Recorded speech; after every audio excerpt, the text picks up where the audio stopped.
Make sure the suit's ready.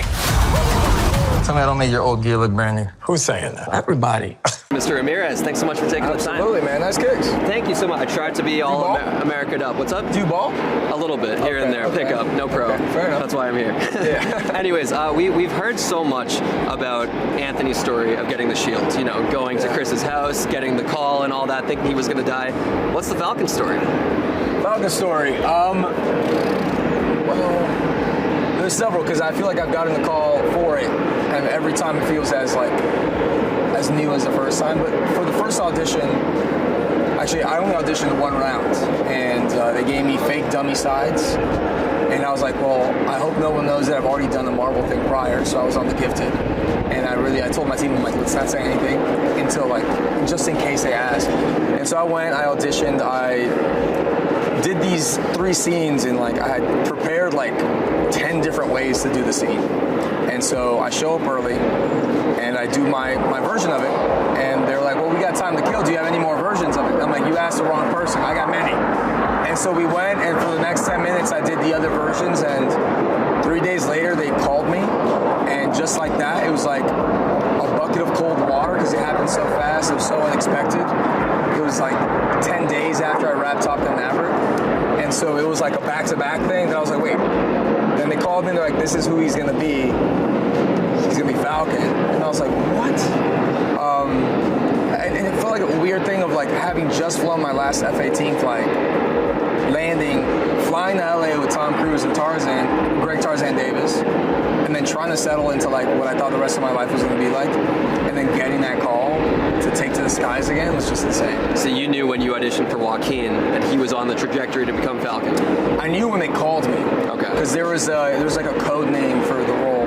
Yeah. And so it was really, and the sides themselves were really about the relationship between Joaquin and Sam. So you could tell where that relationship was, but I didn't find out until I got the call saying, we finally got one. And I was like, oh, hell yeah. Amazing. I'm glad you brought up the relationship between Sam and Joaquin, because there's a lot of parallels between that relationship and Steve and Bucky. I'd love for you to tell me what makes that pairing different. Well, I think there's more of a... Steve and Sam see each other, I think, more... Sam was a counselor, and Steve was frozen in time. And so there's inherently a different dynamic within their maturity and the things they've done in their individual paths. Whereas there's more of a mentor-mentee element within Sam and Joaquin. I think that there's a clear difference of just what they bring to the table in that regard. And I think Joaquin has more of this eager energy to prove himself. And that inherently, I think, makes that dynamic a little bit more let me prove it to you that I'm worthy.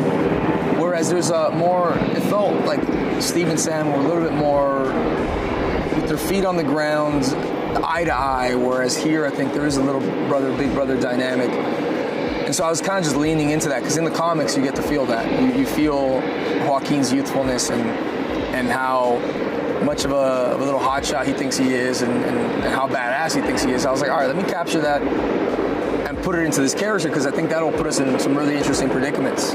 He's going to be overly eager in moments where, who knows, maybe he shouldn't be. And I think that dynamic is where I think it adds the burden of responsibility to Sam, where he ends up caring for this guy and has to also take care of him. And so it builds this different dynamic, for sure. And he's not just learning from Sam in this movie. You get a little bit of a moment from what I've seen so far with Isaiah. You get to learn from the OG, who's more of a OG mentor, who's a better OG mentor, I should say, Isaiah or Maverick?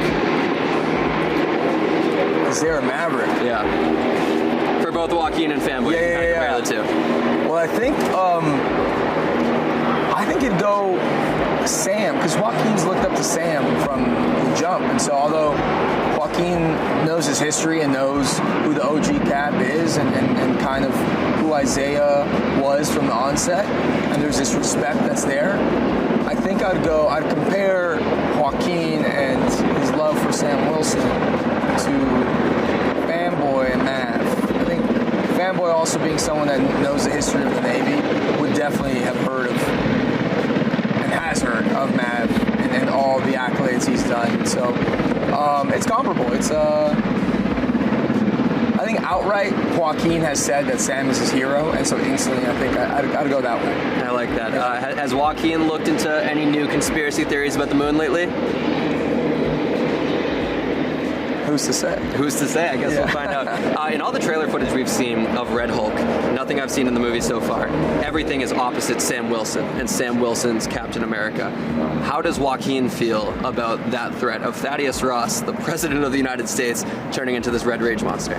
Well, February 14th, 2025 is a chance for you guys to watch exactly what that is. Now, there's no spoilers here today, but I think it's the movie's so dynamic.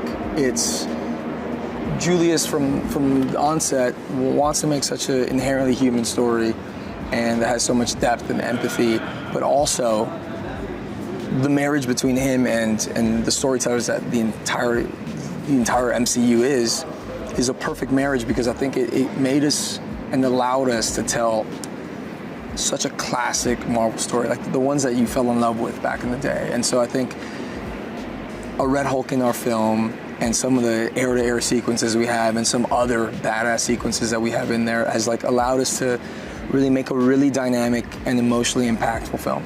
Very much so. I'll wrap with this. Yeah. Since the Falcon mantle, the concept of Falcon was introduced in Captain America the Winter Soldier back in 2014, he's appeared in every Avengers movie.